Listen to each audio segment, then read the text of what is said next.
Assalamualaikum warahmatullahi wabarakatuh. Perkenalkan, nama saya Fitra Cornelia Anggela dengan NIM 19 10 20 700 131 dari Program Studi Teknik Industri Fakultas Sains dan Teknologi Universitas Muhammadiyah Sidoarjo. Di sini saya akan mempresentasikan hasil dari penelitian saya sebagai tugas skripsi yang berjudul Peramalan Penjualan Produk Pakaian dengan Kombinasi Metode Superfactor Regression dan Algoritma Particle Swarm Optimization. Latar belakang dari penelitian saya, yakni UMKM atau usaha mikro kecil dan menengah, berperan sangat penting dalam perekonomian di Indonesia. Salah satunya yaitu usaha yang bergerak dalam bidang tekstil. Seperti yang kita ketahui, di mana salah satu kebutuhan primer manusia ialah sandang. Salah satu UMKM yang bergerak dalam bidang tekstil yaitu Butik Nara Gallery Collection, di mana UMKM tersebut mendapatkan cukup banyak permintaan saat memasuki event tanggal kembar.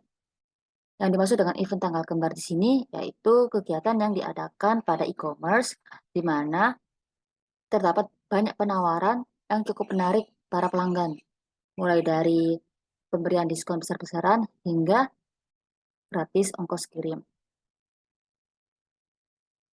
Hal tersebut mengakibatkan peningkatan penjualan produk sehingga terdapat perbedaan atau fluktuasi sekitar 20% dengan minggu sebelumnya atau setelahnya. Dari latar belakang tersebut dapat dirumuskan, yang pertama, bagaimana cara melakukan peramalan dengan menggunakan metode superfactor regression, dan yang kedua, bagaimana cara mengoptimasi hasil peramalan dengan menggunakan algoritma particle swarm optimization. Tujuan dari penelitian ini yaitu yang pertama, meramalkan jumlah penjualan produk pakaian, dan yang kedua, mengoptimasi hasil peramalan penjualan produk pakaian sehingga menghasilkan tingkat error yang paling minimum. Manfaat dari penelitian ini yang pertama, sebagai bahan masukan dan alat bantu bagi pelaku bisnis dalam mengambil keputusan manajemen. Dan yang kedua yakni sebagai referensi dalam dunia pendidikan terkait dengan perkembangan teknologi informasi dan juga industri. Batasan masalah yang digunakan dalam penelitian ini yang pertama, data yang digunakan merupakan data dengan periode per minggu yang diambil pada bulan Mei hingga bulan November tahun 2022. Lalu yang kedua, data yang diambil merupakan data penjualan produk pakaian pada e-commerce. Dan yang ketiga, matriks yang digunakan yaitu matriks kernel radial basis function atau RBF. Selanjutnya untuk kajian teori, yang pertama, perkembangan industri konveksi diprediksi akan terus tumbuh mencapai 30%. Selain makanan dan rumah, pakaian juga merupakan salah satu kebutuhan primer sehingga prospek dalam mengembangkan usaha konveksi sangat menjanjikan. Lalu e-commerce merupakan sebuah sistem yang bersifat online yang digunakan untuk aktivitas jual beli. Artinya, seorang pelanggan tidak perlu membeli sebuah barang dengan mendatangi ke toko tersebut. Selanjutnya, peramalan merupakan ilmu yang digunakan untuk memperkirakan apa yang terjadi di masa yang akan datang dengan menggunakan pengumpulan data pada masa lampau, lalu menempatkannya pada suatu bentuk model matematis ke masa yang akan datang. Sedangkan data mining merupakan sekumpulan proses yang digunakan untuk melakukan eksplorasi dan pencarian nilai berupa informasi dan hubungan kompleks yang telah tersimpan dalam suatu basis data. Normalisasi data merupakan proses di mana rentang nilai dari setiap atribut disamakan pada skala tertentu sehingga data mining yang dihasilkan lebih baik. Salah satu transformasi data dengan normalisasi yang dapat dilakukan ialah min-max normalization. Sedangkan metode superfactor regression atau metode SVR merupakan modifikasi metode superfactor machine learning yang digunakan dalam pembangunan hyperline pada kasus regresi. Dalam metode tersebut, dilakukan pencarian fungsi regresi terbaik yang didapatkan dari evaluasi kesalahan seminimal mungkin dengan memaksimalkan margin.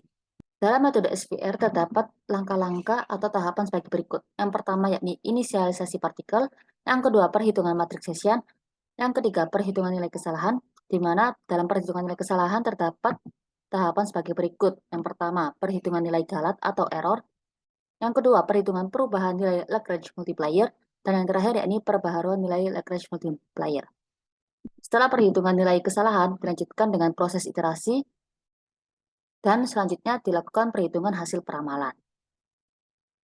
Algoritma Particle Swarm Optimization atau algoritma PSO merupakan salah satu alat yang digunakan dalam pemilihan fitur yang memberikan pengaruh pada model prediksi. Proses optimasi PSO SVR merupakan proses optimasi dengan penggunaan algoritma PSO dan metode SVR yang digunakan sebagai evaluasi terhadap fungsi fitnessnya. Tujuan dari proses optimasi ini ialah menemukan nilai parameter yang paling optimal. Dalam algoritma PSO terdapat langkah-langkah ataupun tahapan sebagai berikut. Yang pertama, K-fold cross validation. Yang kedua, inisialisasi posisi partikel. Yang ketiga, inisialisasi kecepatan partikel. Yang keempat, evaluasi fungsi fitness, di mana pada tahapan evaluasi fungsi fitness terdapat tahapan sebagai berikut. Yang pertama, pemilihan fitur. Yang kedua, perhitungan sequential learning. Yang ketiga, pengujian model regresi. Dan yang terakhir yaitu perhitungan nilai error dan nilai cost. Setelah melakukan evaluasi fungsi fitness, maka dilakukan perhitungan nilai P-base. Setelah melakukan perhitungan nilai P-base, maka dilanjut dengan perhitungan nilai G-base dan nilai bobot inersia. Setelah itu melakukan pembaruan kecepatan partikel. Selanjutnya dilakukan pembaruan posisi partikel. Selanjutnya dilakukan pengulangan. Dan yang terakhir yaitu penentuan parameter. Dalam penelitian ini menggunakan nilai mampu untuk mengetahui tingkat keakuratan dari hasil peramalan penjualan produk pakaian menggunakan metode superfactor regression dan algoritma particle swap optimization. MAPE atau mean average percentage error ialah ukuran kesalahan relatif, di mana menyatakan kesalahan berupa persentase dari hasil peramalan dengan permintaan aktual selama periode tertentu dan menginformasikan apakah nilai persentase terlalu tinggi atau rendah. Untuk waktu penelitian dilaksanakan mulai bulan Juni 2022 hingga bulan November tahun 2022. Sedangkan untuk tempat penelitian dilaksanakan di Butik Nara Gallery Collection yang terletak di Kecamatan Waru, Kabupaten Sidoarjo. Untuk proses pengambilan data yang pertama yakni observasi langsung, yang kedua wawancara dengan owner atau pemilik UMKM, dan ketiga yaitu pengumpulan data sekunder dari buku ataupun referensi jurnal. Diagram aliran penelitian yang pertama yaitu melakukan studi lapangan dan studi literatur. Yang kedua, menganalisis permasalahan. Yang ketiga, yakni merumuskan permasalahan tersebut. Selanjutnya, melakukan pengumpulan data.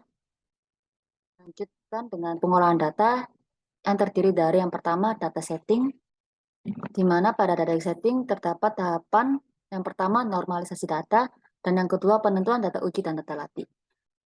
Selanjutnya dilakukan analisis peramalan penjualan produk dengan tahapan yang pertama, optimasi PSO, yang kedua, melakukan peramalan SPR. Setelah itu didapatkan nilai MAPE. Dan dilihat apakah nilai MAPE tersebut kurang dari 20% atau tidak. Jika tidak kurang dari 20%, maka kembali ke langkah penentuan data uji dan data latih. Jika sudah kurang dari 20%, maka dapat dilanjutkan ke tahapan berikutnya, yaitu analisa hasil dan penarikan kesimpulan. Selanjutnya yakni pengolahan data. Untuk angka pertama atau tahapan pertama yakni melakukan normalisasi data. Sebelum melakukan normalisasi data, data sampel disusun seperti pada tabel data sampel, di mana T3 merupakan data pada 3 periode sebelumnya, T2 merupakan data pada 2 periode sebelumnya, T1 merupakan data pada 1 periode sebelumnya, dan aktual merupakan data aktual pada periode tersebut. Setelah itu, data sampel dilakukan normalisasi data dengan range antara 0 hingga 1. Selanjutnya yakni penentuan data latih dan data uji. Dalam penelitian saya menggunakan K sama dengan 5. Berikut adalah tabel skenario data testing dan data training. Untuk contoh yang pertama, tabel data testing K sama dengan 1, indeks yang digunakan yaitu indeks dari 0 hingga 4. Perlu diketahui sebelum menentukan data latih dan data uji, maka hasil dari normalisasi data yang sudah dilakukan sebelumnya diacak terlebih dahulu. Lalu untuk tabel data training K sama dengan 1 dengan indeks 5-24, di mana data testing merupakan 20% dari data sampel dan data training merupakan 80% sisanya dari data sampel. Selanjutnya dilakukan proses inisialisasi partikel, di mana dengan ketentuan yang pertama jumlah partikel sama dengan 3, jumlah iterasi maksimum sama dengan 50, nilai bobot inersia batas bawah sama dengan 0,4 dan batas atas 0,8, nilai konstanta akselerasi C1 dan C2 sama dengan 1, jumlah fold cross validation atau K sama dengan 5, dan nilai batas bawah dan batas atas ruang pencarian tiap dimensi partikel adalah sebagai berikut. Untuk hasil pada proses ini dapat dilihat pada tabel inisialisasi partikel. Tahapan selanjutnya yakni pembentukan model regresi. Pertama yang dilakukan yakni membentuk matriks X yang berisi jarak antar data training. Setelah itu dapat dilakukan pembentukan model regresi dengan menggunakan rumus sebagai berikut. Selanjutnya dilakukan perhitungan dan pembaruan nilai Lagrange multiplier. Tahapan pertama yang dilakukan yakni perhitungan nilai learning rate dengan rumus sebagai berikut dan didapatkan nilai learning rate sebesar 0,0185. Setelah itu dilakukan perhitungan nilai error dengan rumus sebagai berikut.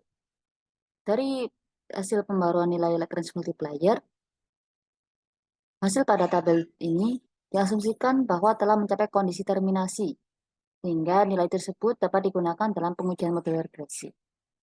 Dalam pengujian model regresi terdapat tahapan sebagai berikut. Yang pertama, membentuk matriks yang berisikan jarak antara data testing dan data training. Yang kedua yaitu membentuk matriks kernel dari matriks yang telah dibentuk sebelumnya menggunakan rumus sebagai berikut. Selanjutnya dilakukan perhitungan nilai fx atau hasil peramalan dan hasil denormalisasi, di mana hasil denormalisasi akan dibandingkan dengan nilai aktual, sehingga didapatkan nilai MAPE. Dengan nilai MAPE tersebut dapat dilakukan perhitungan nilai error, di mana pada pengujian model regresi ini didapatkan nilai error rata-rata atau nilai cost sebesar 0,2935. Dapat dilihat di sini untuk partikel ke-1 didapatkan nilai error rata-rata paling kecil di antara ketiga partikel yang didapatkan dari proses inisialisasi, yakni sebesar 0,2935 atau 29,35%. Karena nilai error masih di atas 20%, maka dilakukan optimasi dengan algoritma PSO untuk meminimumkan nilai MAPE dan error hingga di bawah 20%. Sebelumnya dilakukan pembaruan kecepatan partikel dengan rumus sebagai berikut. Selanjutnya dilakukan pembaruan posisi partikel, di mana pembaruan posisi pada dimensi partikel yang bernilai kontinu yaitu G, epsilon, sigma, CLR, lambda dengan menggunakan persamaan sebagai berikut. Sedangkan pembaruan pada dimensi partikel bernilai diskrit dilakukan terlebih dahulu pembangkitan nilai random sebanyak dimensi partikel bernilai diskrit dalam range antara 0 sampai 1. Untuk penentuan posisi baru pada dimensi partikel bernilai diskrit dengan membandingkan nilai kecepatan baru partikel dengan nilai random yang telah dibangkitkan sebelumnya. Apabila nilai random lebih besar dari nilai kecepatan baru partikel, maka nilai posisi baru partikel yaitu 0. Apabila sebaliknya, maka posisi baru partikel yaitu 1. Berikut ini merupakan hasil dari pembaruan posisi dimensi partikel iterasi 0. Didapatkan hasil posisi terbaik global iterasi 0 yakni G base 0 dari partikel 1 dengan parameter sebagai berikut. Setelah dilakukan optimasi menggunakan algoritma PSO, maka didapatkan hasil parameter yang paling optimum, yaitu dapat dilihat pada tabel parameter hasil optimasi PSO. Parameter tersebut nantinya akan digunakan dalam peramalan SVR. Peramalan SVR pada tahapan ini dipilih K sama dengan 3 dengan tabel data testing dari indeks 10 sampai 19, yakni 40% dari jumlah data sampel. Sedangkan untuk data training dari indeks 0 hingga 9 dan 20 hingga 24, yakni 60% sisanya dari data sampel. Dan didapatkan nilai MAPE sebesar 0,0898 atau 8,98% dan nilai error sebesar 0,1186 atau 11,86%. Peramalan SQL yang telah dilakukan dengan menggunakan parameter hasil dari optimasi PSO menunjukkan bahwa kedua nilai tersebut mengalami penurunan setelah dilakukan optimasi. Nilai MAPE yang didapatkan telah di bawah 20%, bahkan di bawah 10%, maka dapat dikatakan model peramalan sangat baik. Maka dari itu, dari penilaian ini didapatkan kesimpulan bahwa hasil peramalan penjualan produk pakaian menggunakan metode SVR dengan nilai MAPE sebesar 8,98% dan nilai error sebesar 11,86% yang dihasilkan dengan memasukkan nilai parameter optimal dari SVR yang telah dioptimasi dengan algoritma PSO, yaitu parameter C bernilai 34,3642, parameter epsilon bernilai 0,0110, parameter sigma bernilai 0,3677, parameter CLR bernilai 0,1062, dan parameter lambda bernilai 0,0117. Dengan dua fitur terpilih yaitu F1 dan F2 pada pengujian 60% data training dan 40% data testing dari 25 sampel yang digunakan, yaitu sebesar 25 data.